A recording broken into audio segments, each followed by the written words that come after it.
Over there! I know what it is.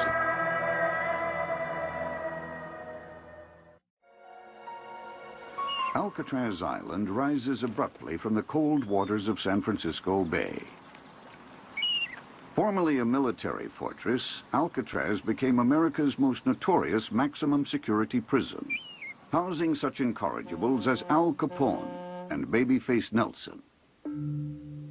No prisoner ever escaped from Alcatraz alive. When it closed in 1963, the spirits of some may have remained behind, forever imprisoned within its massive walls. I've heard that the hallway directly behind me, Broadway, is haunted, and that if you sleep on the cells, you'll hear the cell doors opening and closing all night long, and that they actually move. Well, I didn't believe it. One night I spend the night, I sleep on Broadway.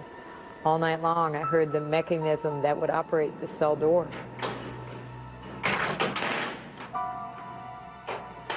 And one security guard told us that he was patrolling. He's the only one on the island. He had gone down a flight of stairs into the shower room. He got to the bottom, he stopped, and then he felt this hand touch him on the back of the neck. Jumped, panicked, looked around. Nobody was there. We would have fun greeting him for the next couple of weeks. You walk up behind him quietly and put a hand on him, and hair would go straight up. Cell Block D held the prison hospital and served as an isolation unit for prisoners like the Birdman of Alcatraz, Robert Stroud, whose cell, many say, is haunted. There have been ghosts seen, there have been mediums that have been up in the hospital and had seances and heard voices, had the presence of a spirit. There is also hydrotherapy, a room where they put people into the bathtubs. Prisoners, if they became emotionally upset, would be put on a table, cold towels wrapped around them, and put basically into a trance. No prisoner was ever executed at Alcatraz, though there were 8 murders and 5 suicides. Still, unexplained events continue to take place. I know several people who refuse to be out here after dark because the voices start talking to them. I've never seen any ghosts out here, but there are nights that I've walked down the hallway and you almost hear prisoners in their cell brushing their teeth, combing their hair, the squeaking of the beds, those type sounds, even when there's nobody here but me just walking around.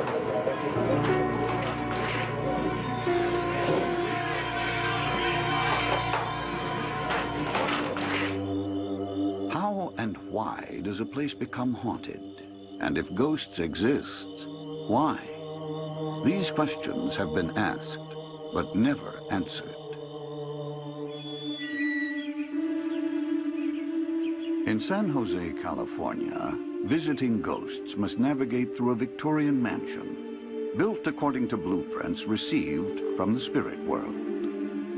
In the Winchester house, unwanted ghosts travel at their own risk. Twisting corridors, a maze of stairways, and doors to nowhere were designed to confuse evil spirits. Do the spirits of the night still visit?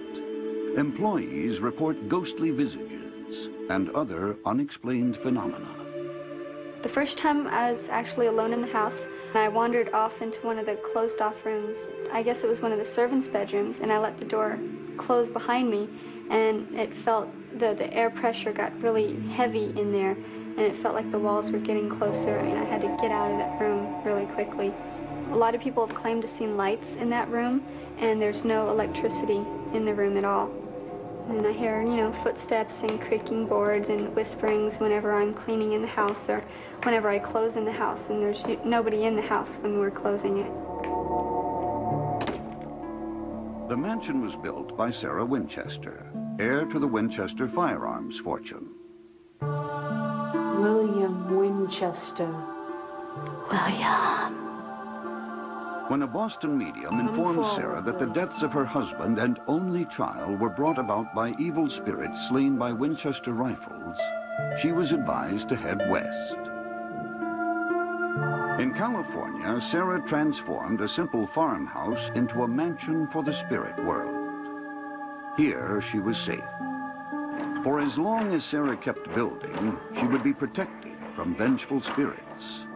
For 38 years, 24 hours a day, construction continued, even after losing 3 stories to the San Francisco earthquake in 1906. Today, the house sprawls over 6 acres of landscaped grounds.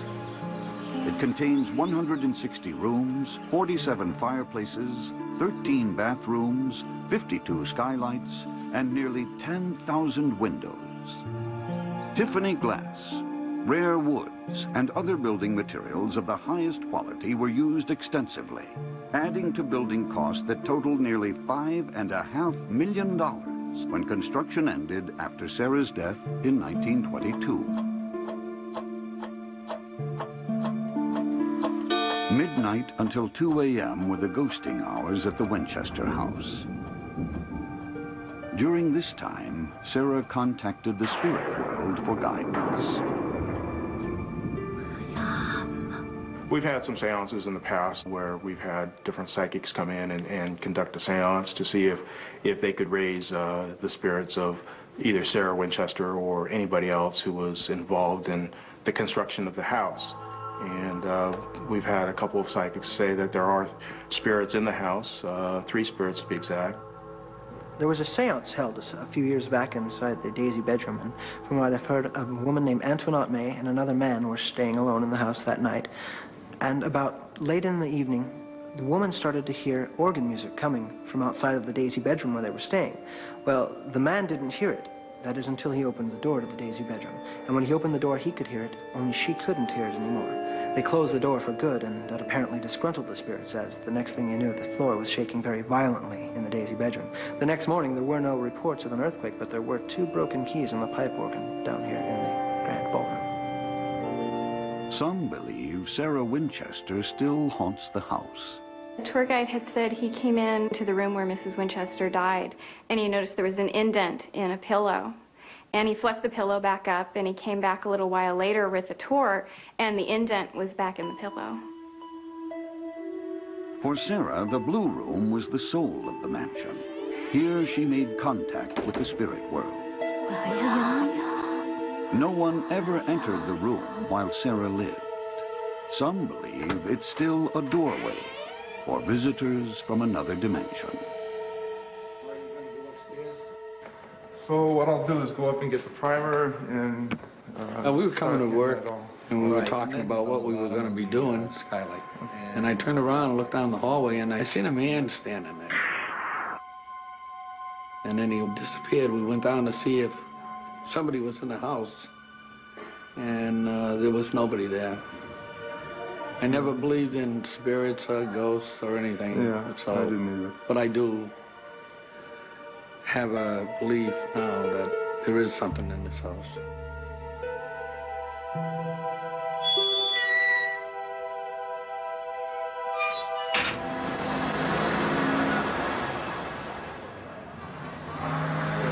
Far to the south of Lilydale, New York, the waters of the Mississippi arrive at a city with a soul and character all its own. New Orleans is a place where time seems to stand still, where the past mixes with the present, the living with the dead.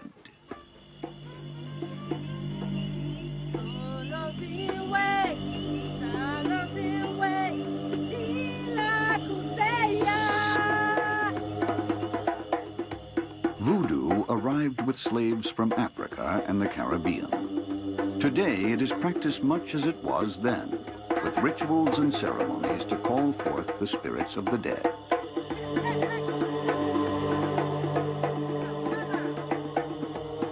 A frequent guest is the spirit of Marie Laveau, the feared and respected queen of voodoo. Marie was said to be over 100 years old when she died, and as beautiful as ever. Today, her grave has become a shrine to her many followers, who pay homage by leaving small gifts and strange markings on her tombstone. A few minutes from the French Quarter is the Southern Nights Bed and Breakfast, the site of a series of paranormal occurrences. There were such strange things that went on when I first bought the house. I would hear sounds and whispers and voices. My housekeeper, my son, would come to me and say, "Did you call me?" And I hadn't. When we first moved in here, that's when I first started to notice the first strange occurrences. A few times when I walked in different rooms, the hair would stand up on the back of my neck as if someone was in the room with me. When I look around, no one's there. I discounted it as something, maybe it's just in my imagination. It's a sense that somebody is there. An overwhelming sense that you're not alone in a room. The cold spots, the cold places where it's just cold around you. You can feel it. I always felt something very strange when I would go through the dining room. It was like the air was heavier here than it was in the other parts of the house. It was like I couldn't breathe. A few other times we had mainly mechanical and electrical phenomena. Lights would turn on. Alarm clocks that would set off when I had made sure that all the alarm clocks were disconnected. Doors locked themselves. Doors which I had just opened just a few minutes earlier and no one else was up there with me. And then I started having these experiences with my guests who would tell me these incredible stories. To better understand the strange occurrences, Judy contacted Larry Montz, a parapsychologist and paranormal investigator. Our actual organization is the International Society for Paranormal Research, and we have what we call Hauntings Today investigations and ghost expeditions. We conduct scientific investigations of phenomena and try to determine, using scientific methods, what's going on. Larry sent a staff member to investigate the haunting. And I said, "Why don't you go around and look at everything, you know, check out all the rooms." So when she came back, she said, "Do you know you have an entity in the house?" I never thought about it, but then all of a sudden it really made sense. I think this is very definitely a haunted house. What we'll do is go ahead and we'll start here and then proceed through each floor as we go. Our particular organization is a little unique in the fact that we use a combination of scientists as well as psychic investigators. When we get in the building, you just kind of start sensing what you feel. And then we use equipment like cameras, thermal radiation, ultrasound, magnetometers for electromagnetic energy fields. Any device that we feel can maybe detect some type of phenomena. We have conducted numerous investigations in haunted hotels, just like the Bourbon Orleans Hotel here in the French Quarter in New Orleans. There have been people walking by this particular guest room suite and have heard a little girl crying. Hotel managers proceed to go up there, knock on the door, no answer, walk in, no one's there. The cook that used to work in the kitchen would be working at night, especially the third floor. He said you'd hear voices at night, people talking, things going across the room. He actually the lights went out one night and got slapped across the face and left a handprint on his face. He left and did not come back. Actually, I've even had guests come to the front desk and tell me that in the middle of the night they were woken and heard the water running and got up and actually saw the water running, turned it off, got back in the bed, and have it happen 2 and 3 times during the night. We talked about doing an investigation, and it was very much encouraged by the hotel, and that was when the people from Hauntings Today decided to come in and do the investigation. But when we first entered the property, of course, the psychic said that they were definitely feeling energy that was a little unusual as we walked in. I get energy's impression up here, and then mostly from the The psychic investigators that we use, what they do is they actually give us additional information in a site. Scientifically, we can go in and detect at times different types of phenomena that might be occurring, but we can't tell you who the entity is or what's going on or what the entity looks like and so on, where the psychic investigative team has that ability. I get the impression that this staircase is older, probably original to the building. This one. As we proceeded to the ballroom area, we were able to get a number of unusual electromagnetic energy readings as well as cold spots, which are pretty common to a haunting. We also experienced some poltergeist activity with one of the chandeliers that actually started to move. Yeah, do you feel that? Let's get a temperature reading. The paranormal phenomena may be related to the hotel's rich and varied past. At different times, it was the home of St. Mary's Academy, St. John's Orphanage, and the famous Orleans Ballroom. Psychically, one of the team members actually saw residual images of dances and balls that had taken place there in the past. My information comes a lot of different ways. Sometimes I hear words, sometimes I'll feel emotions. Also, I use what's called the third eye, so a lot of times when I'm doing investigations, you'll see me with my eyes closed. What I'm doing is I'm kind of scouting the area for different energy and disruptions. Okay, I feel like there's somebody watching us, somebody behind us, this way. Okay, get shots of that.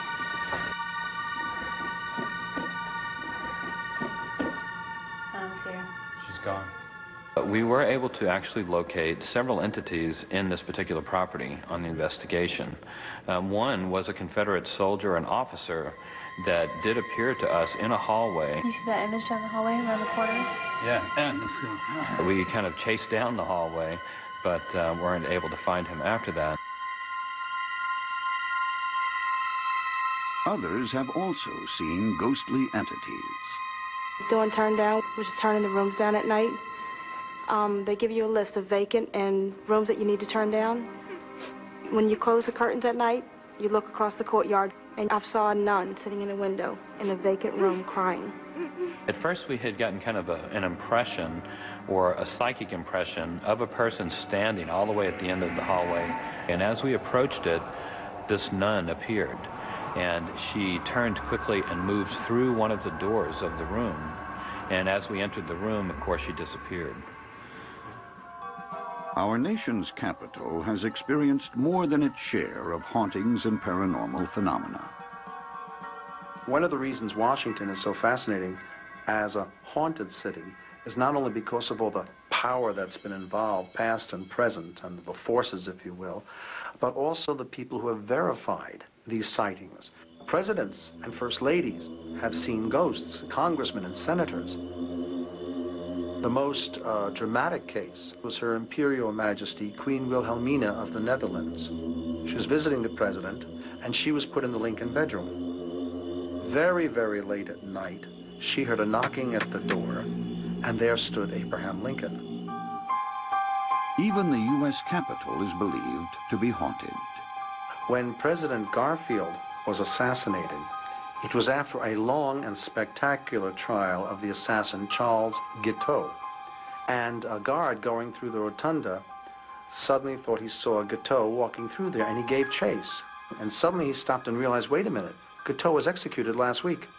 And the ghost disappeared. The most haunted room in the Capitol is said to be Statuary Hall, once the chamber of the House of Representatives. Visitors report hearing the voice of John Quincy Adams passionately debating the issues of the day. And former guards claim that late one night, the statues came to life and danced a ghostly minuet. But the most alarming story is of a demonic cat who appears in the sub-basement of the Capitol near the tomb built for George Washington. The cat's appearance has foreshadowed national tragedies like the death of FDR in 1945 and the assassination of John F. Kennedy in 1963.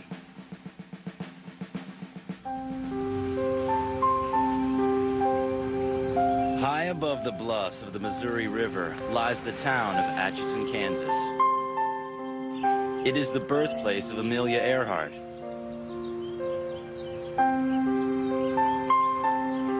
and the home of the Atchison, Topeka, and Santa Fe Railroad. Atchison is a quiet town with brick-lined streets, huge oak trees, and old Victorian mansions. But there are those who say that behind this beautiful setting lies a dark secret. Ghosts are everywhere.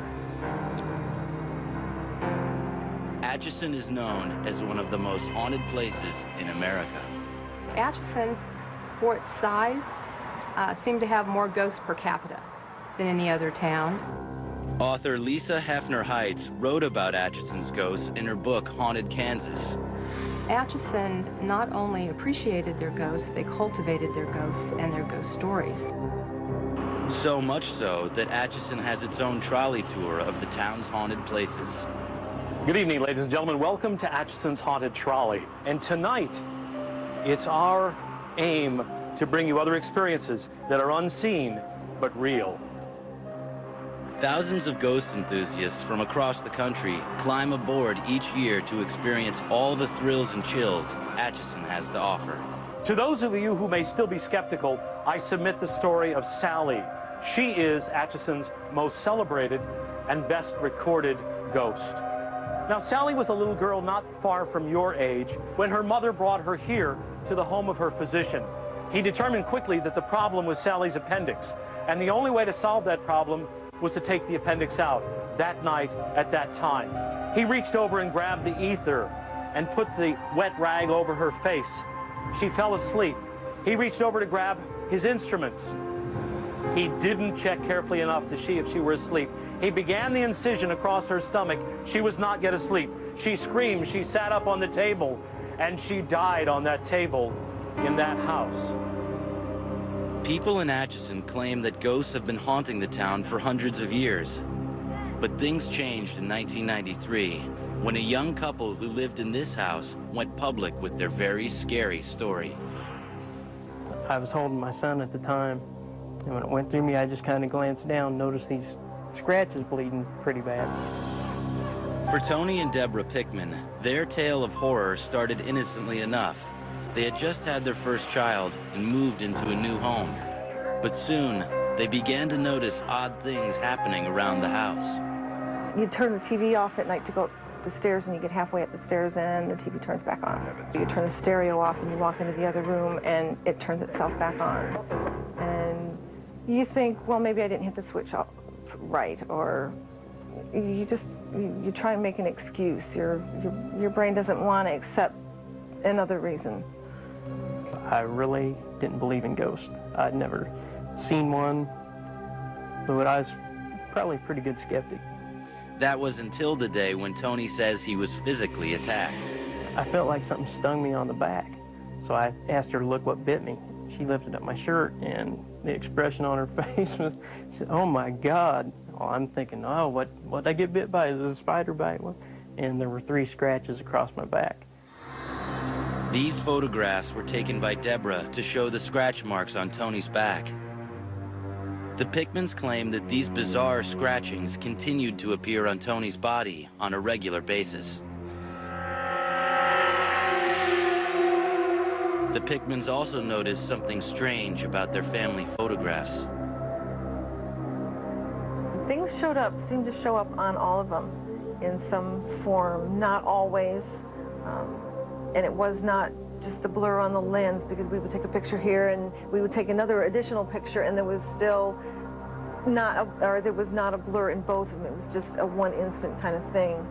Then one afternoon, Tony claims he was in the kitchen and got the surprise of his life. There's this little girl dressed in, I would call it 18th century clothing, or a real white lacy dress, and just really out of the norm.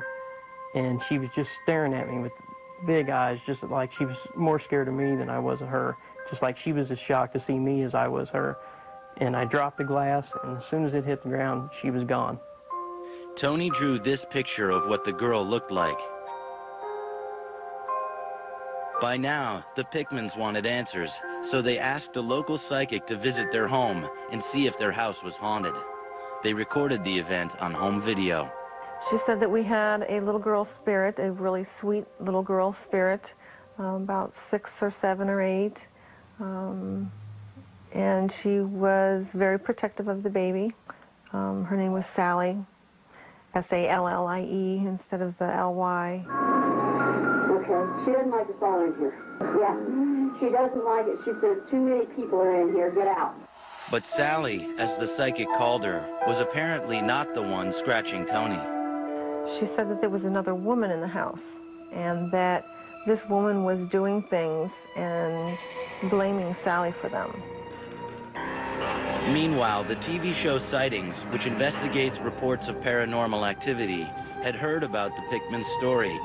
In the fall of 1993, sightings came to Atchison with their cameras to investigate. This is what appeared on the show. Oh, my God, look. Oh, look, they're forming. It's forming right there. She tends to do this to me because I upset her sometimes. Little spots of blood begin to ooze out in a straight row on the length of that welt. And we sat there in a course of about 6 or 7 minutes and watched the blood just begin to stream out of that welt in the middle of his stomach. Greg Cook was the field producer on the story. It was a very spontaneous moment that nobody expected, and there was a rather shocking and horrific reaction to looking over and seeing this. Sightings visited the Pickmans' home on several occasions. Each time, Tony developed unexplained scratch marks on his body. They would stay anywhere from a day to 2 or 3 days, and he would come out worse for wear. To the point when we'd hear they were coming or called to ask, we'd be like, oh man, I don't know if I can take another visit because things just seem to get worse. The program never manufactured anything. We were very careful to make sure that this was covered from all angles. We set up multiple cameras in the room to try to watch every movement, every possibility of any kind of sleight of hand that may have been going on. And we never found any piece of tape that revealed anything other than what we saw happening before our eyes. When the show finally aired, the Pickmans' secret was out, and they became the talk of the town. Everybody's like, oh, come on, where'd you come up with this story at? But as time went on and more people came over to the house and they were hearing stories from more and more people, and it got a little bit more believable. And some people just don't know what to think. They don't know whether to believe you. They're curious, lots of questions. But in the back of their minds, they're thinking, there's no possible way. But for the Pickmans, it was real. After living in the house for almost 2 years, the Pickmans decided they had enough and left. Since then, Tony reports that he hasn't been scratched by a ghost again, nor has anyone else who has lived in the Sally house reported being scratched. Our next stop is Benedictine College. In 1858, the college opened. The monks have lived here ever since, and they opened this building in 1893. And for almost 35 years, they lived and died in this building. And this academic year, there have been reports, once again, of sightings of ghosts and spirits and sounds of them, probably the restless old monks. At Benedictine College, a local university founded by monks in 1858, students are convinced their sacred halls are haunted. People hear pounding all the time in that building, and no one knows what it is. After I began telling other people about my experiences, other people began telling me legends and lore that went along with this building. Farrell Hall was built in 1895 as the Monks' Abbey. It sat boarded up for more than 30 years before it was renovated and reopened as the new freshman dorm. But when students moved in, they got more of an orientation than they bargained for. Sometimes at night we would hear this loud banging, and we just thought that it was the people next door. They thought it was us. Candace Doonan says she got the fright of her life one night when she was staying in her room alone. I was really scared, and so I got my friend from the hall, and I'm like, okay, we're gonna look under the beds, go in the closet. I just want to have peace of mind so I sleep at night. So shut the closet doors. I went to bed, turned the lights off, went to bed, locked my door, and I slept right next to the door. And the next morning, my alarm goes off. I turn over, shut it off, turn back over, and I'm like, oh my gosh. And both of my closet doors were just flung wide open, and the lights were on, and I was just like, they weren't like cracked, they were like flung open. And so that really, really scared me, and I moved out as soon as I could, and I haven't been in that room since. I won't go in there. For Chris Carey, the trouble in his room started late one night during orientation week. His roommates hadn't arrived yet. I heard what sounded like somebody walking up and down the wall directly connecting with the lounge. So it really freaked me out. So I got up real quietly, snuck to the wall where it was walking. This noise sounded as if somebody was walking very slowly. As I moved towards the door, the footsteps mimicked where I was outside, and it would move with me or after I moved. And at this point, the noise continued around the corner and was standing directly outside of my door. And it sounded like something was breathing outside of my door. It sounded what I would call a Darth Vader-like breathing. And at this point, the hairs on the back of my neck completely stood on end. And I had no idea what to do. I got real hot. You know, I didn't know if I was going to have to jump out the window or run down the hall. So just by instinct, I flipped the light on. And as soon as I did, the breathing stopped. In disbelief, Chris invited two friends to his room the next night to check things out. And just when I was about to give up and say, ghosts don't show up, you know, on cue, the breathing commenced out in the lounge, and we could hear something moving around out there. Well, one of them quickly freaked out immediately and flipped the lights on, and then, of course, it was lost at that point. Chris eventually had his room blessed by a priest and says he never heard from his mysterious roommate again. I really wish that, in a lot of ways, I hadn't had my room blessed, just to see, you know, if maybe the ghost and I could chill sometime on a Friday night. Looking at many of the old homes, it's easy to see how people might think they're haunted. Take this house, for instance. One look might send you running. This beautiful home is arguably the most spectacular and the most mysterious in Atchison. It's the Bailey Wagner home. Bailey Wagner was a prominent local attorney in the mid-19th century. The story goes that he attributed his success in life to a pact he made with the devil. It's also been said that the second owner of the house fell to his death after trying to remove the gargoyles. Although there's no proof, it does make for a good story. All of a sudden the stereo or the lights would just flick on in the middle of the night. It just, you know, we don't know if that was just the energy that the three of us girls, being teenagers and all the same age, it could have been like a kinetic energy, but, you know, strange things like that would happen all the time. But the family just assumed it was the result of old, faulty wiring. Then, one night, Leslie got the fright of her life.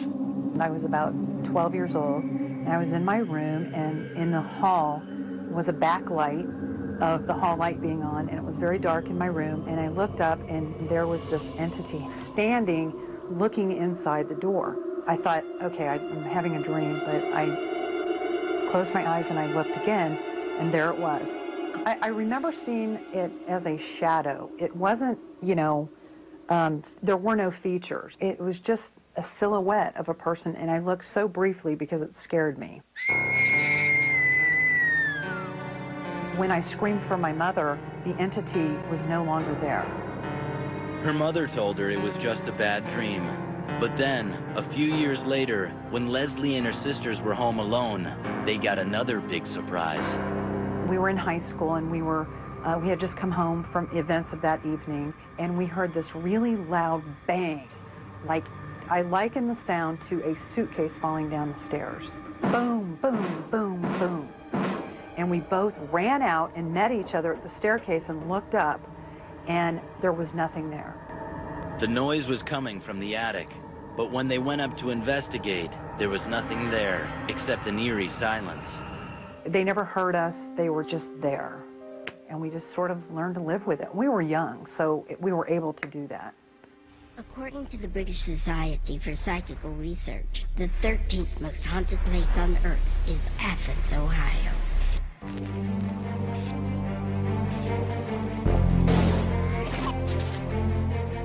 I think it's the combination of things here in Athens. You have strange things, ghosts, poltergeist activity. The room with the 666, wait a minute, we'll figure this out. Yeah, spooky cemetery.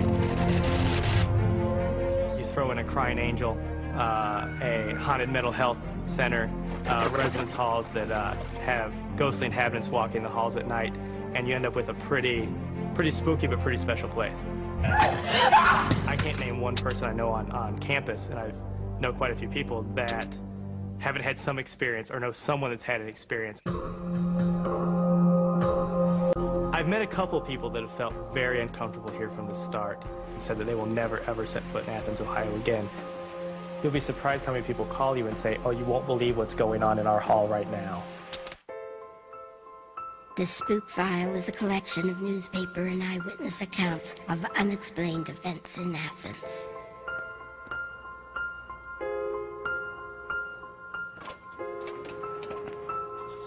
The spook file is the most heavily used item in our department.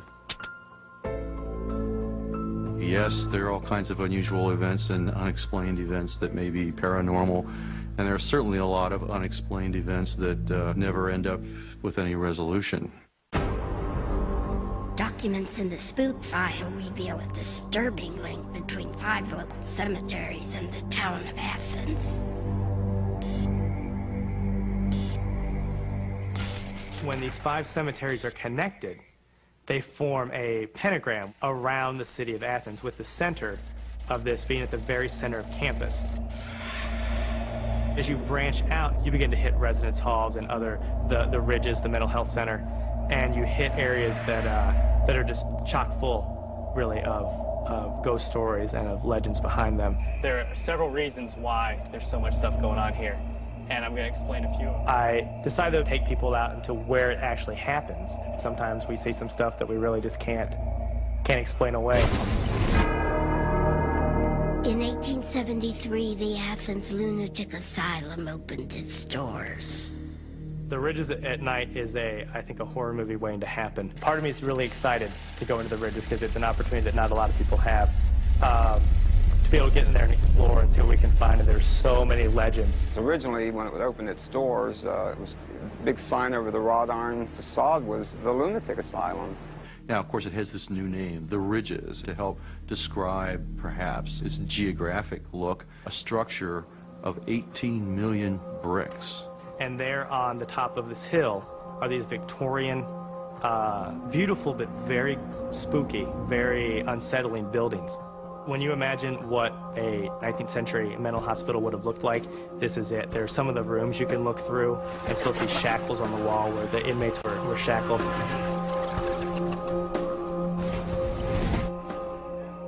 Okay, now you're in the basement of Building 18. Everything's connected by either the basements or tunnels, which you see the tunnel going through down at the end of it there. Oh, look at this. New patients, records 1943, 1945, 46, 48. The asylum was a regular stop for a physician who conducted extreme medical procedures. He was known as Dr. Lobotomy. He would travel around the country in a station wagon and his little tools, you know, his ice picks. And this guy could do up to 20 lobotomies a day, because it would only take 30, 40 seconds to run that ice pick through somebody's temple and spin it around a little bit and destroy the frontal lobes. And then off he'd go.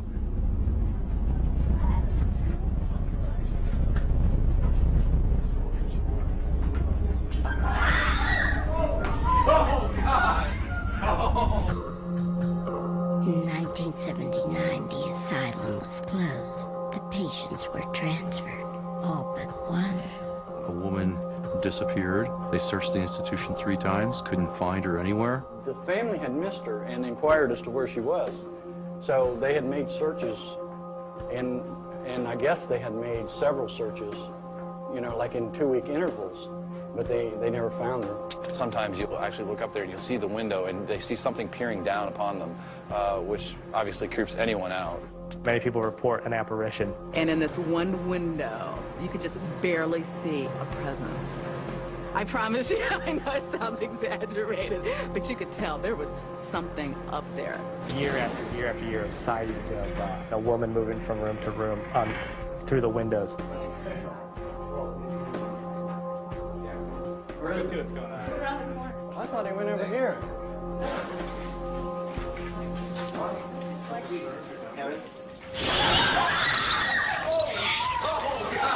Bats are not fun. When the missing woman's body was eventually found, it had left a bizarre imprint. And she come over, possibly, to look out the window. Maybe to see somebody to yell for help. But she took her clothes off and folded them real neatly and stacked them in the window.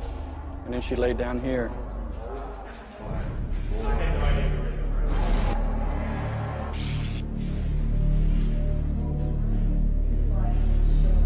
Everything. You can see where she laid down. It feels funny. Like I got chills when I walked in here. Really? In 1981, a student who touched the stain claimed the dead woman's spirit followed her back to her dorm room. One night she was asleep. She opened her eyes and saw a face floating level with her head. It was a woman's face. This, of course, freaked her out greatly, really frightened her. No one heard anything for 3 or 4 days. They went in to check on the student to see what was wrong. She had killed herself in Wilson Hall.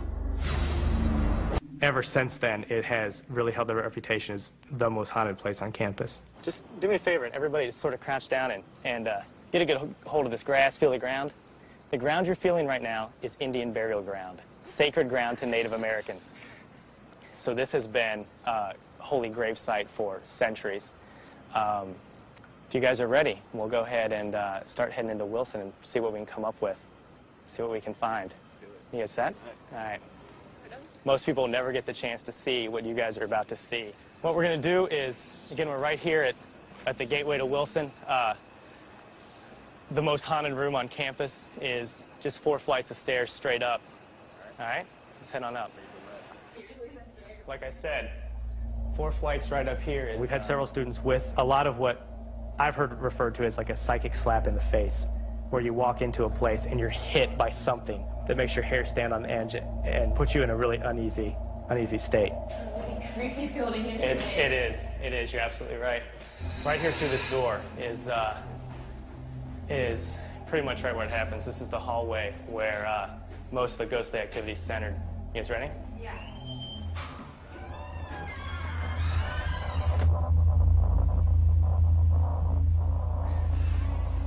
Like I said, we've looked out. I've got the key. I got the key from the university to open the door here. Coming up here, and I'll show you guys something on the door, and then we'll fill you in on the story a little bit more. This is the door where people say that sometimes you can see an outline of a demonic face take place. It's in the wood grain. Let's see if we can see it. It's a little... Yeah, right here. See the eyes? Did you see it, Amy? Did you see it? Did you see it? Horns right here. The eyes. It's right there. Right there. Here's the story. There was a student. She was into practicing the black arts, whether it was some sort of perverted witchcraft or demonic worship, we don't know. But very soon after she moved in, people on the floor began witnessing very strange phenomena. At night, they would hear chanting coming from within the room, chanting and strange guttural growling sounds. Books would fall off of bookshelves, brushes would fly across the room, doors would slam themselves shut with no wind. Following that point, that night of terror where no one could sleep, they didn't hear from her again. 3 or 4 days later, the RA, the resident assistant, became concerned and keyed into the room to find that she had committed suicide. But before she had done that, she had smeared symbols and words all over the walls in her own blood. After that, the university cleaned up the room, and the students, new students moved in the next year. But sure enough, they weren't in the room but a few days when things began to move. Doors would slam, drawers would open and shut, and right there on the wall, that red blood began to seep through coat after coat of paint. And that happened no matter how many times they painted it over. Eventually, no one would live in the room. So it was turned into a boiler room that we're going to see. We're going in, okay? We're going to go on in. Okay. Come on in. Come on in.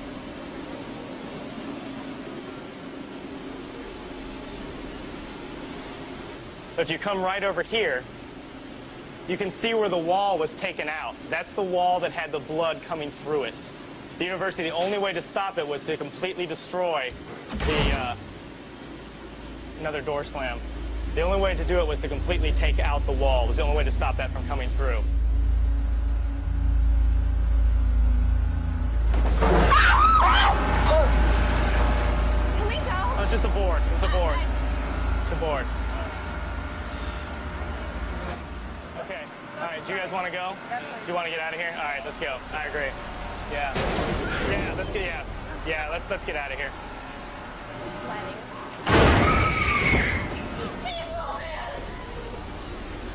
What happened? There was a knock on the door. Yes, on that one. Like a oh my jingling, God. like that. Yeah, I'm breathing so hard right now.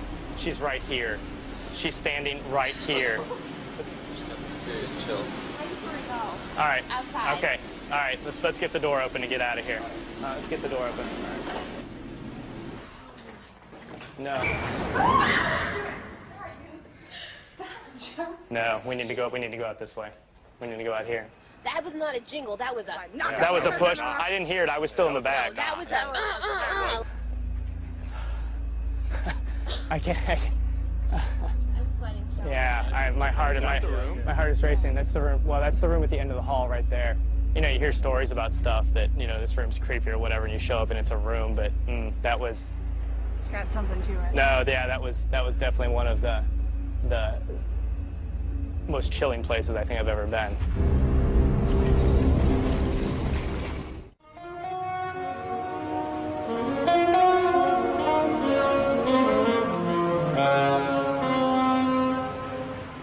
Paris, France, a city of stunning beauty and light.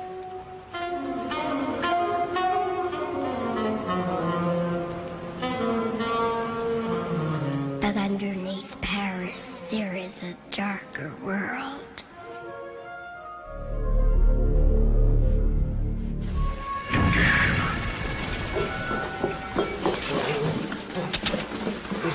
Below the city lies a labyrinth of ancient tunnels and mass graves known as the catacombs.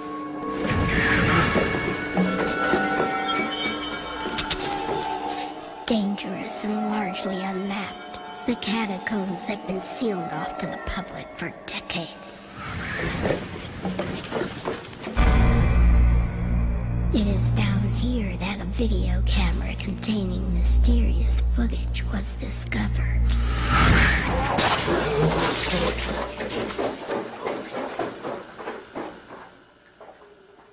This video camera was found deep in the catacombs. It was picked up by a catacomb explorer, some of the people who wandered down there.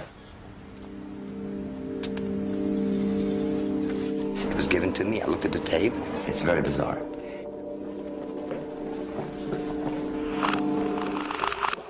It's a point of view shot. Point of view shot is somebody just walking forwards with the camera. So basically he's filming what he's seeing. Endless. Very deep inside the catacombs. Other than the point of view shots are pictures of bones. Human bones. These were the poor Parisians who died over the last 1,000 years. In 1785, millions of bodies were exhumed from Paris cemeteries and dumped into the catacombs. This person occasionally stops and he photographs bones, often in the shape of an arrow. These arrows point in a direction. Occasionally also, he stops to photograph roomfuls of bones, which means that he's very, very deep inside the catacombs. What happened to him? Nobody knows. Filmmaker Francis Friedland was determined to solve the mystery of the lost catacombs explorer.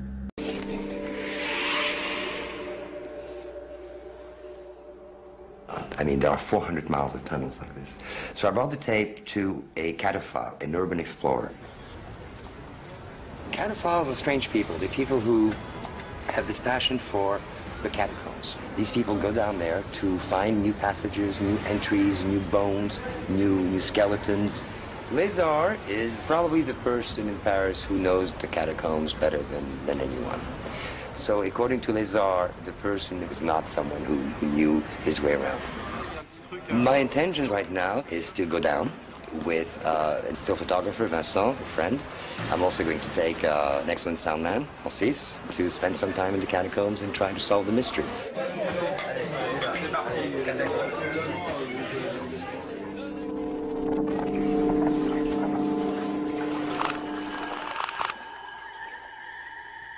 There are ways to match things up, to try to identify where this person was in the catacombs.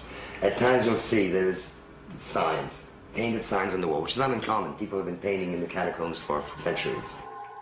So it is possible with these paintings that we may be able to retrace an itinerary to some extent.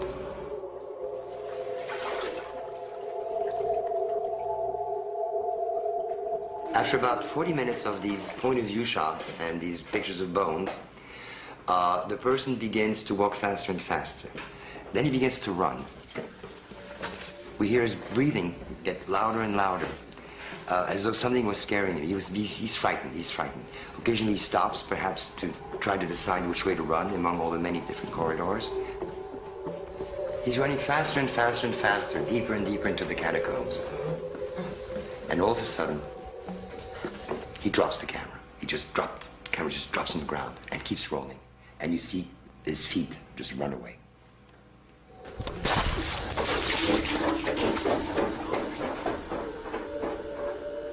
And it keeps rolling until it runs out of tape.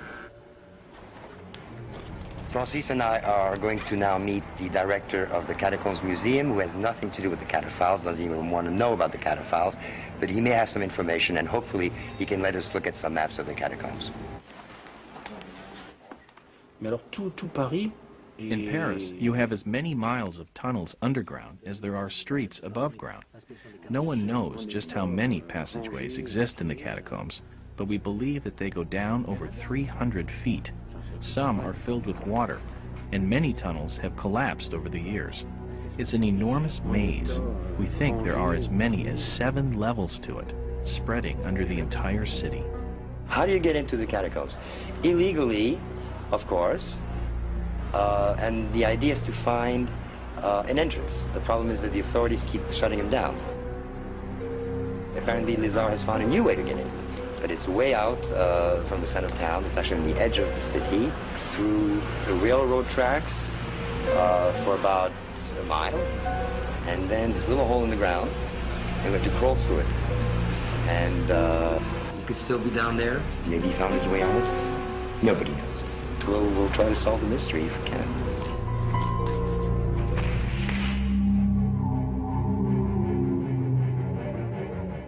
This videographer, he could still be down there. Maybe he found his way out. Nobody knows. My intentions now, as I've seen the tape, is to go down there, to try to find out what happened. So we'll try to solve the mystery if we can. So the trick is to watch not only your feet, but your head. I have never been very deep into the catacombs before. Very few people have. I don't know what to expect. Already when you enter the catacombs, the first few hundred yards are already scary. You have to crawl. You can bump your head. It's pitch black. As you're walking, you trip upon rocks, holes. You can fall pretty deep. There are 400 miles of tunnels within the catacombs. Many of these passages lead to lower levels.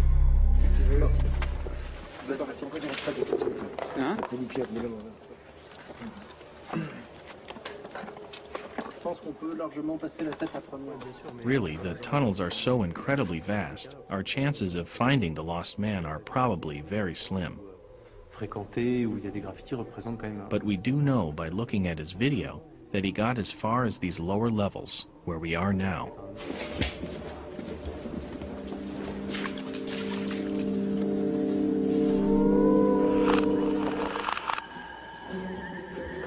Is it okay?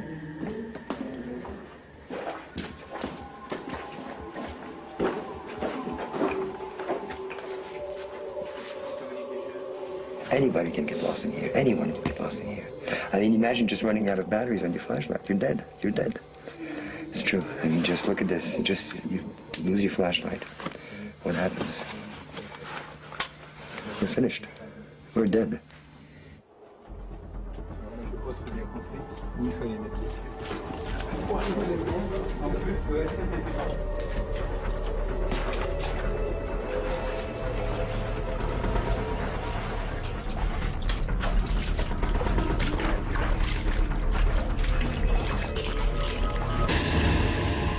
The explorers traveled 6 miles into the catacombs with no sign of the lost man.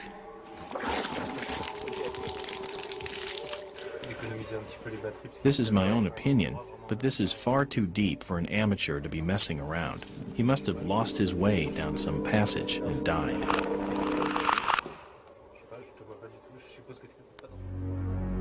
After 6 hours, the group was exhausted and running low on batteries. Francis decided to abandon the search. There's a manhole up there, which is supposed to be open to get out, but apparently it's locked, or Lizard's having a difficult time opening it up. We're gonna have to backtrack and walk back the 5 or 6 miles to get coming here. There will be hours and hours and hours. And let's hope our batteries don't die on us in the meantime. So close, yet so far. We're 10 feet from freedom and we can't get out.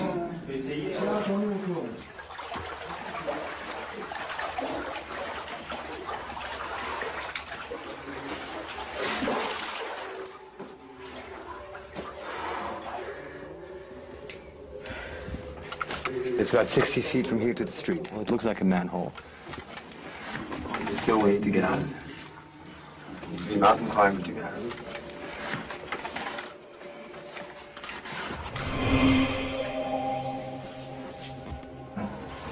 I think I saw this on the tape. This figure with the arms outstretched, the legs outstretched. And I think after this, the camera turns right.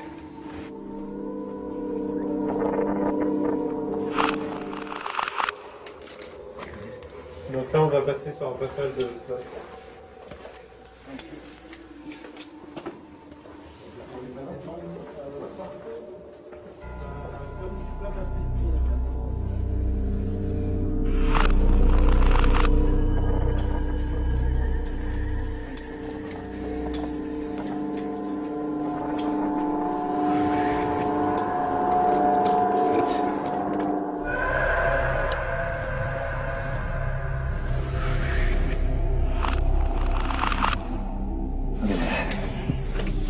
This is really horrific.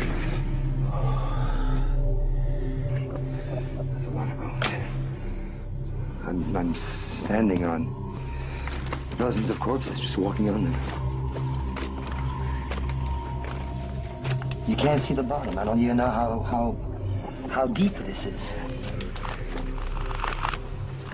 You could be walking on thousands of corpses here. Look how deep this thing goes. It looks like the killing fields.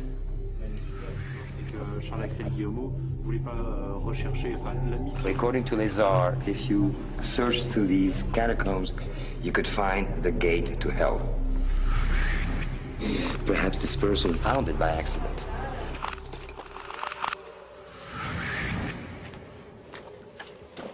This is the gate to hell.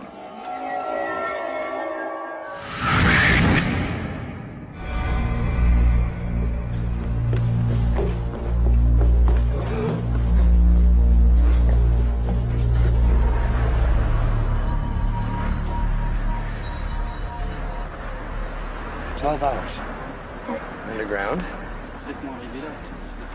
I'm sorry that I got my buddies involved in this. It's very tough. We didn't solve the mystery. I don't think anyone ever will. There's too many miles of tunnels in there. But we'll never understand what frightened whoever it was that dropped the stake.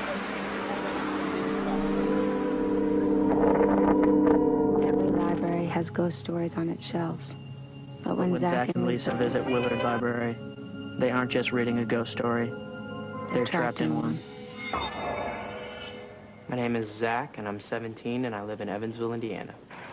Evansville's a little bit slow for me. It's a good place to raise a family, I think. It's not a good place if you're 17 and looking for excitement. Evansville's very small, but it's a good small. It's the right size. I think everybody in Evansville knows about the ghost at Willard Library to some extent. Everybody knows something. Everybody knows something about the lady in gray. I don't believe in ghosts. I kind of have to see it to believe it, or it's not the truth for me. Zach doesn't believe in ghosts, and I do, and that's just the difference of opinions. Tonight, Lisa and I will be going to a haunted library to search for the supposed lady in gray. Hopefully we'll see a ghost.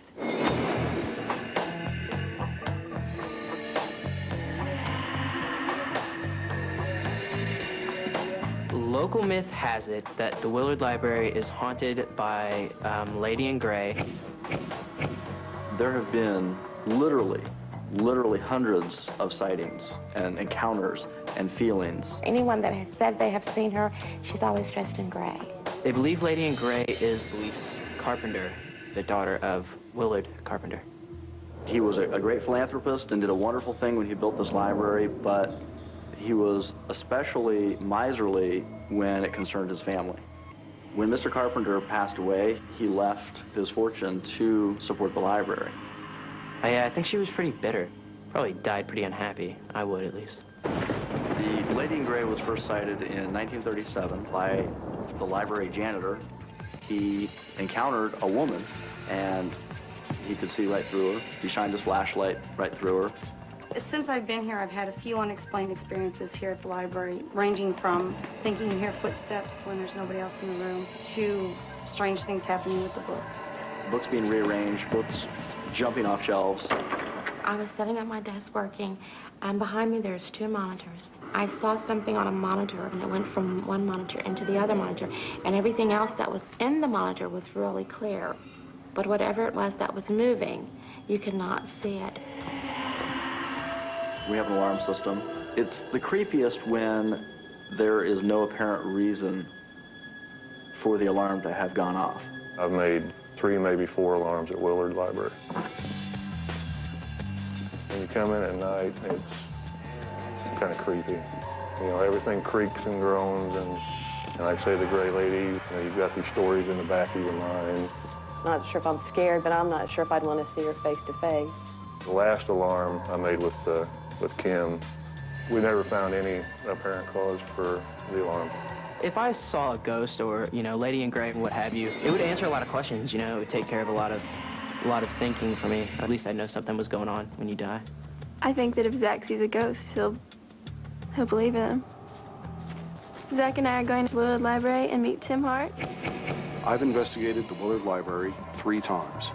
Every time that I've been here, I get something on the static fields, something paranormal or anomalous. Lisa's into science, so this might prove her point about the Willard. Hi, I'm Lisa. Hello. Hi, I'm Zach. Nice to meet you. So what are you looking for whenever you measure all this stuff? Fluctuating electromagnetic fields, anomalous phenomena. Investigators use devices to detect unusual changes in static electricity or temperature. They call these changes anomalous phenomena and believe they can indicate the presence of a spirit. But what these devices can't tell you is whether the ghost is good or evil. What you want to do is walk around with this. And if it goes to 7 or above, that's when you might have some kind of anomalous activity. And if you hear that, that means there's something going on, okay? That right there? Yeah. So there's something going on? Well, that's because it's warming up. If it goes above 7 while you're sitting somewhere, definitely take a picture. Okay. Okay? Let's go. You're on your own. Thanks. See you later. Oddly enough, the most sightings or feelings or senses of the ghost presence has actually occurred in the basement area, which is also where the children's department is located. This way. Where do you want to go? Turn the sun on that other thing.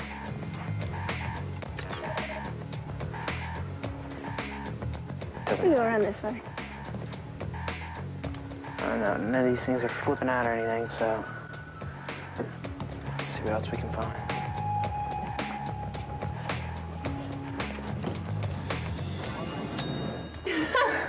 That scared the heck out of me.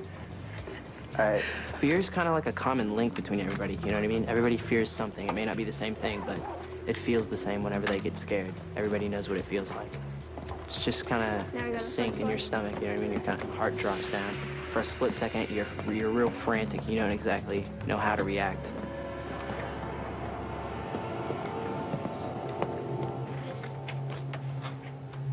So we went upstairs, and we searched around the genealogy room for a little bit. The meters are reading 0. And Lisa and I decided that we were going to split up. You got your walkie-talkie? All right. Got it. All right, just turn it on. Yell at me if you need anything. This thing's kind of fun. Take that. I went down to the basement in the children's area. Zach stayed in the genealogy room. According to local legend, the lady in gray is easily angered by those who deny her existence. Zach hopes he can use the legend to draw her out by making her angry. There's nothing in this library. If there were anybody who could make the apparition angry enough to actually manifest itself, that would probably be me. I'm pretty good at making people mad. It's a car. Sue's the city. Because her dad was crazy. When she was alive, the lady in gray was denied ownership of the Willard Library. In death, she has claimed it as her own. Zach taunts her, hoping she will reveal herself. But while Zach taunts her, is she about to haunt them? Zach, What's up? are you taunting the ghost? What? Are you taunting the ghost? Oh, well, I don't know what else I can do except, what else are you gonna do? There's nothing going on. There's nothing here. There's nothing here. There's nothing here. What else are you gonna do? I think you need to do a better job. I guess I'll, see if I can't work a little bit harder. I don't know, man. I'm not feeling it. I'm telling you, there's nothing in this building at all. What's that noise? You know what it is? It's the library you're really bored. That's what this is. Librarians get really, really, really bored, and so they gotta start dreaming up stuff to do. And if the ghost isn't Louise Carpenter, it's a gentle ghost, so my coaxing or insulting wouldn't really do any good, you know what I mean? Just kind of chill, not worry about it.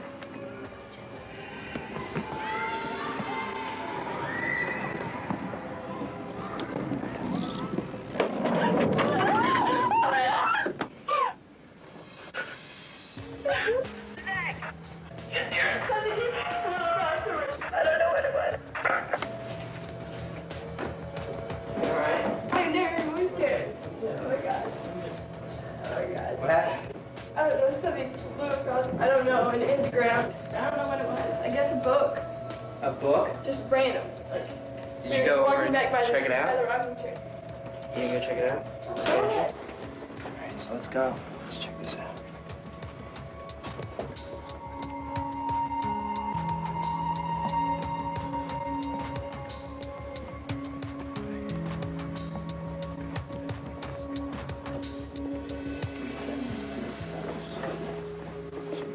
I think that's a book.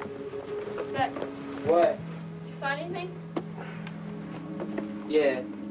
Check this out. Where was it at? Well, I don't know how in the world they got on the floor, because it came from right here. It was about 4 feet away. Are you serious?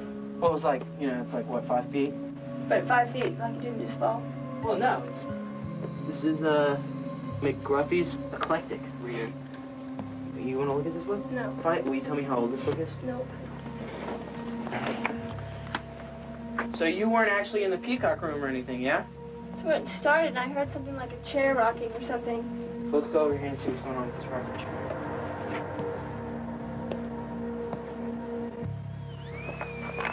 What's going on with the meter? Zach. What? You hurry up. It apparently jumped up, It apparently jumped up. Huh? It apparently jumped up. For what? To like 9. When? Just now, just for like split. It's chilling at like 0 right now, but whatever, I don't know. Alright, well I feel really Always, bad for you. I'm get not- out. I just want to get out of here. You don't hang out? You want to leave? Yeah, I want to leave. You seriously want to go? I want to leave. I've had enough. I want to get out of here. It's cool. Let's go. Apparently, Lisa was haunted. I heard a book, it sounded like a book, fly across and hit something. I wanted to get out of there. I'm not sure if it was a ghost or not, but a lot of things happened that were unexplainable. The meters obviously measured something. The book was really old, as if it might have been from the era that these people lived. If it was Louise Carpenter, it would make sense that she was trying to let people know that she was there, she wasn't going anywhere. And it was her library. When Mark and his classmates set out to investigate the hauntings at Bachelor's Grove Cemetery, they interviewed the townspeople and filmed their stories. and they went into the cemetery and got a story of their own. Everyone in the Chicagoland area, especially on the south side, has heard about the supernatural occurrences that happen in and around the Bachelor's Grove area. If you've ever seen a really scary movie where the cemetery is just overgrown with weeds, this is that cemetery. And so I wanted to do a project on the Bachelor's Grove area for my TV production class. So am I going to be scared tonight, or? Well, you're going to one of the most haunted cemeteries in Illinois, so.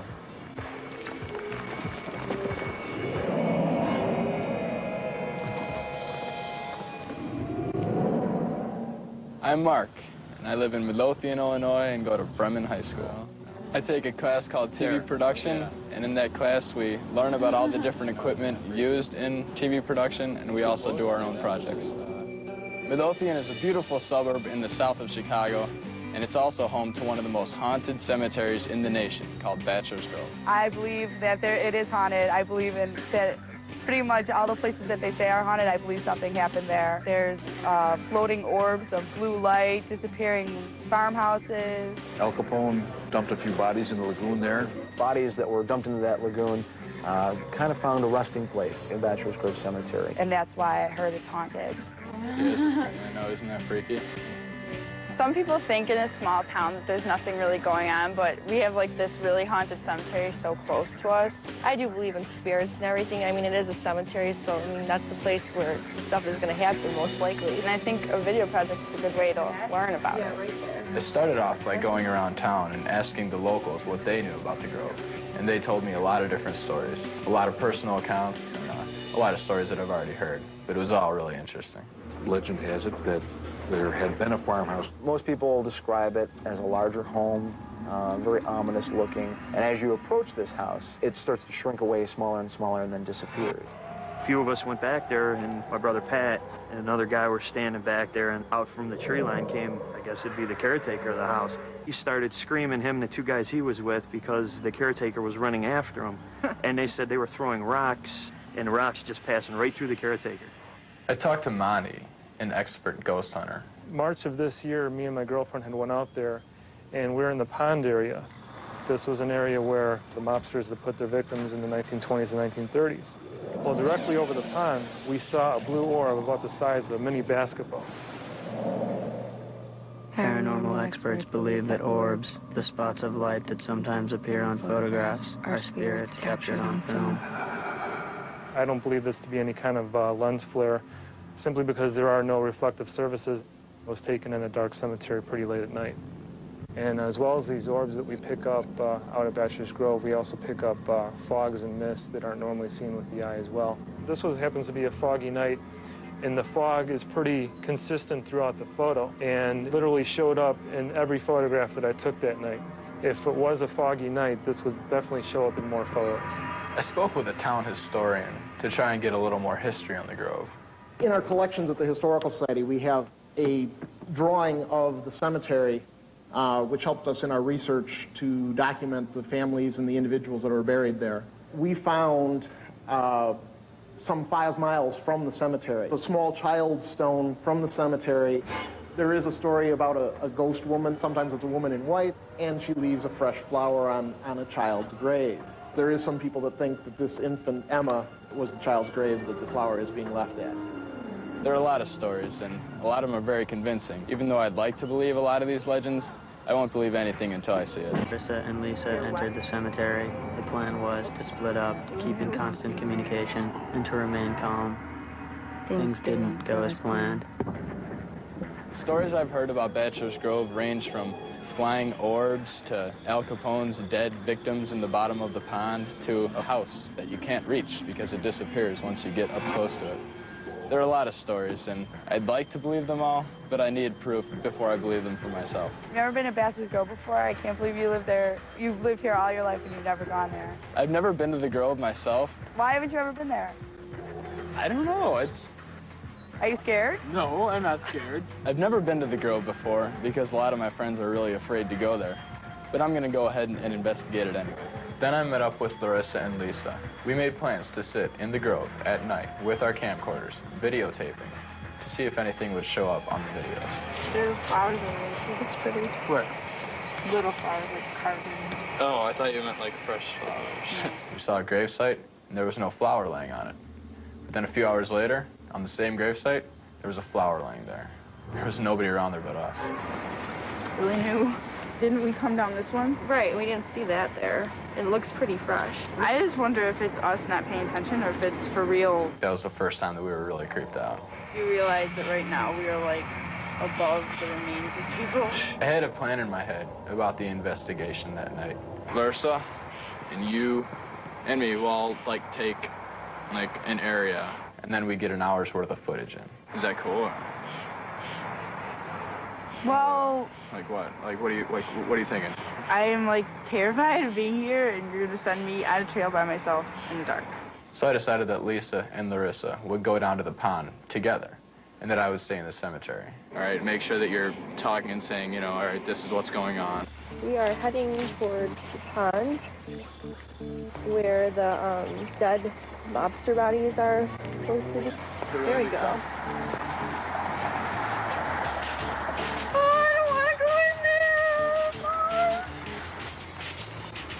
Down here.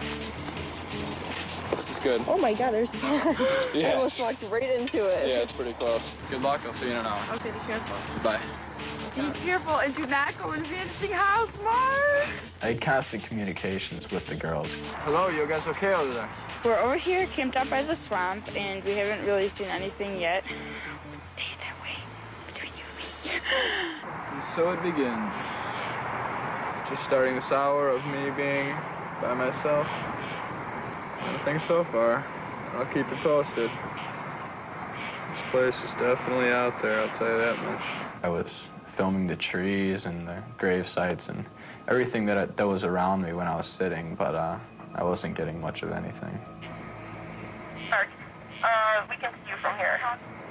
No, I can't see you guys, so I don't think you can see me. I don't know. I hear something.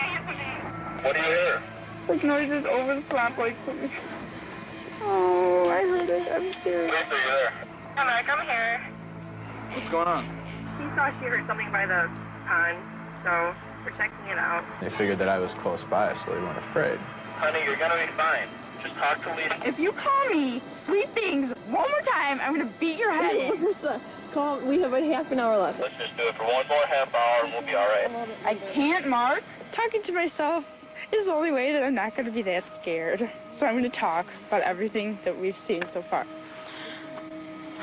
I just keep hearing like tree branches crack, and I don't know if it's us or like animals or something else, but I have this like a very like not a bad feeling, but like I'm apprehensive, and I don't know if that's me. Ask Mark if he was moving. Mark, because that was a lot of twigs moving. Were you moving just now? Something scared Lisa and Larissa really bad. We just heard some twigs snapping. We just freaked us out a little bit. It's okay. You guys are alright. You guys are alright. For like the past 5 minutes, she's really, really scared. I gotta be honest with you, I am too. This is freaking me out. I don't really want to stay out here too much longer. Mark, now I heard footsteps. Now I am scared, okay? I'm scared, Lisa. You guys, what's going on? Lisa, Larissa, somebody talk to me. We just heard some footsteps that were like, you know, one after another, not like a twig breaking from a squirrel. So that just freaked us out a little bit. Are you guys gonna be okay? No! She says no.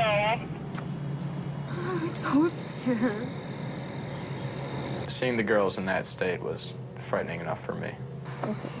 So I am checking in again, and like Larissa's really scared, and I'm kind of scared now too. I just felt a cold spot. It's 10:55, and we are coming up there. Okay, I hear you. Let's just get out of here. We bailed on the project about 20 minutes before planned. We are now leaving the pond site. We thought we passed through a lot of cold spots. When we were coming from the pond area, we were walking past the pond up by the cemetery, and we felt a big difference of temperature coming from where we were at the pond. So I don't know what that means, but we felt it. Wait a minute, hold up. You were over here or were you over there the whole time? What? Were you here the whole time? Or were you over there? Wait. No. You were... You guys, I haven't moved the entire time we were here. You were here the whole time. You weren't by that tree over by the big stone? No, I was not. We said wave. Why would you... We said wave at us, and you waved back at us.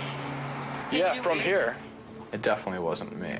I was a pretty far ways away from there. No. Guys, don't talk anymore. Let's just get back, all right?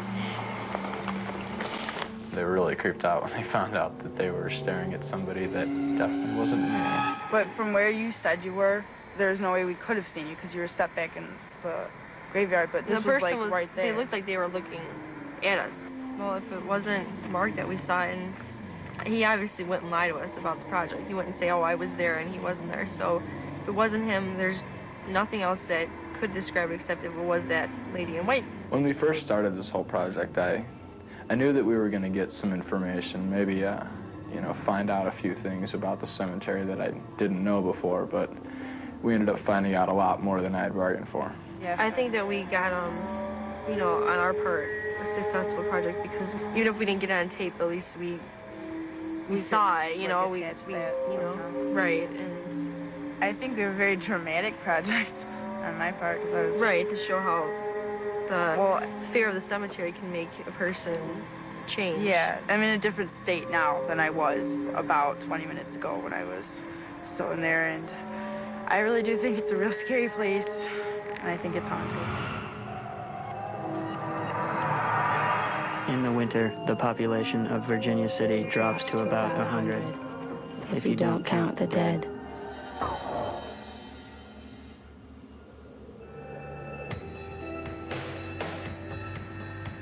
Virginia City is definitely haunted. Definitely, I think this town is haunted. The majority of people that have lived here have seen ghosts. There's been numerous sightings in Virginia City. I'm Jana, and I live in a haunted town. The whole place is haunted.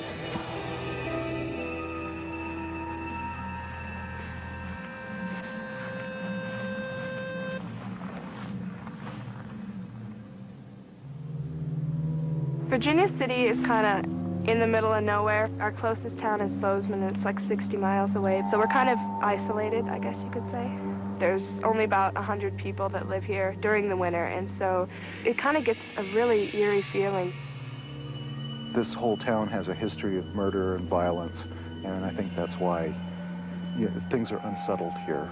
Gold was discovered here May 26, 1863. With the coming of a large number of prospectors, the crime was out of control. You know, more than a murder a day happening on the streets here. The local citizens took the law into their own hands. Started hanging bad guys. Everyone that was murdered back then just kind of hangs around here. This town seems to have spirits, I would think, in just about every building. The Ellings house, the Bonanza Inn, the Bonanza house, the Lightning Splitter, they're all haunted. You hear stories, it can't be disputed. There's a lot of spirits here. The scariest place in my town is the Ellings house. The Elling house was built by Henry Elling, the banker of town. The story is that he killed all of his family, everyone in different rooms in a different way. The house sat empty for 40 years. You know, no one lived there. For years now, all the kids in Virginia City have always seen a man standing in the very top window. We think that it's Mr. Elling. I was talked into going into the Elling house by my older brother, and me and a friend of mine, James, went in there and explored the place. And I walked into a room, came back out, and he disappeared. So I spent half an hour in the house walking around looking for him, heard a scream, and an eerie fingernails on a chalkboard noise. Something was clawing at the walls. Finally, got to the point where I was so scared that I just huddled up in a corner and sat there and waited. And a little while later, my friend and his older brother came into the house and found me in a corner. And I have not been back in the house alone since. It's a little creepy to be alone in the fair weather. 2 years ago, there was a clerk working, and there was no one in the hotel. There had been no one there for a couple days, and she was sitting at the desk. All of a sudden, she heard banging in the room above her, and there was pounding on the floors, and then she heard something break. So she went upstairs, and all the sheets and blankets were torn off the bed, tables and furniture was knocked over, and there was no sign of anyone in the room whatsoever, and it was locked. Tonight, I'm daring my friend Chris to stay alone in the Elling house till midnight. And I've dared Jana to stay in the Fairweather till midnight. Now that this dare has been brought up, I'm a little more nervous as it's getting closer, but I'm determined to make it. Chris and Jana dared each other to stay alone in a haunted place. Whoever made it until midnight would walk away the winner if they didn't run away. I'm gonna go to the Fairweather, dude. And you have to stay in your place. I bet you chicken out. We're gonna do this. Midnight. I'll meet you back here. Okay. Chris and I decided to each take in a flashlight, a video camera that had night vision on it, and a candle. Once we got into the building and our designated room that we were going to stay, that the candle was the only thing that we were going to have lit. No flashlights until midnight. Okay, this is it. Oh boy. It's dark.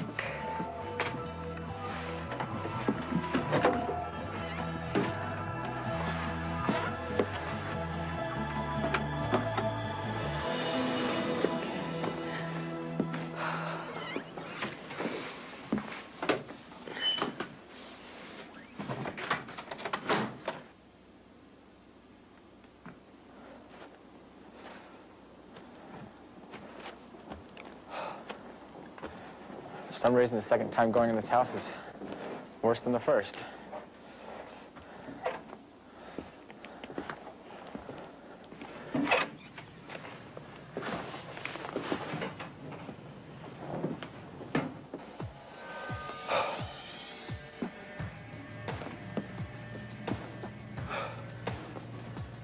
It's like something out of a horror movie. It's so cold. Oh, this is room number 10. I know people have seen spirits here. Okay. That was creepy. Oh, okay. I'm in room 10.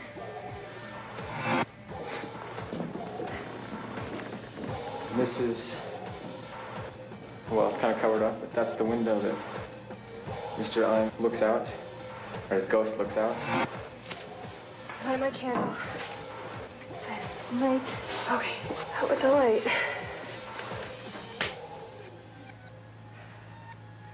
I can see my breath. It's so cold.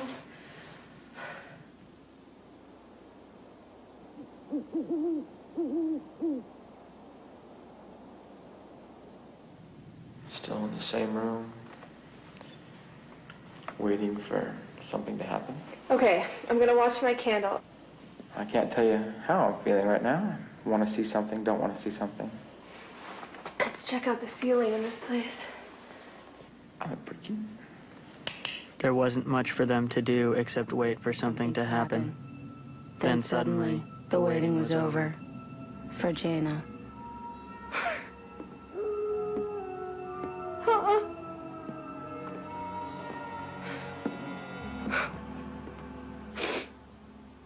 There's something outside my room, and it's walking.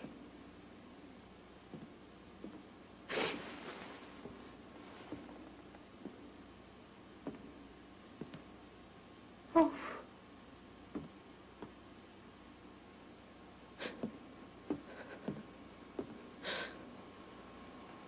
It's walking. It's walking more. Please don't open my door. You really want to see a ghost? I'm not sure. Oh my gosh! Are you kidding me? Are you kidding me? That did not just happen.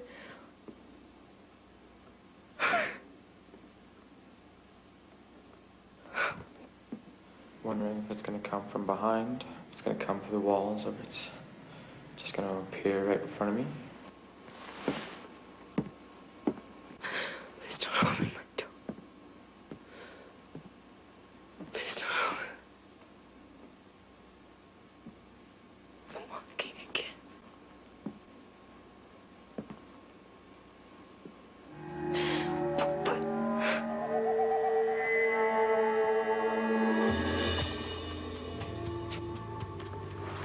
Wouldn't mind seeing a ghost or something? I don't hear any more noises.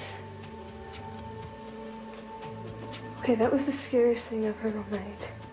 Kind of glad that nothing actually happened to me. Time's not up yet. Why is the time going so slow? It's like hours, hours.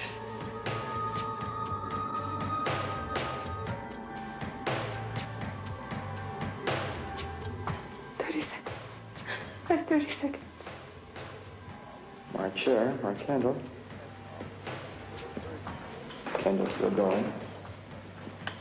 I don't want to say it, but I just keep waiting for that doorknob to turn. That's my biggest fear right now.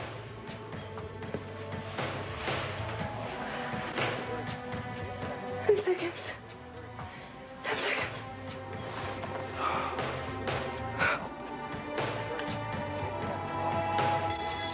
Clock has struck 12. It's midnight. I did it. It's midnight. Take our candle with us so we end our journey. I know something is outside that door, and I know I have to go outside that door.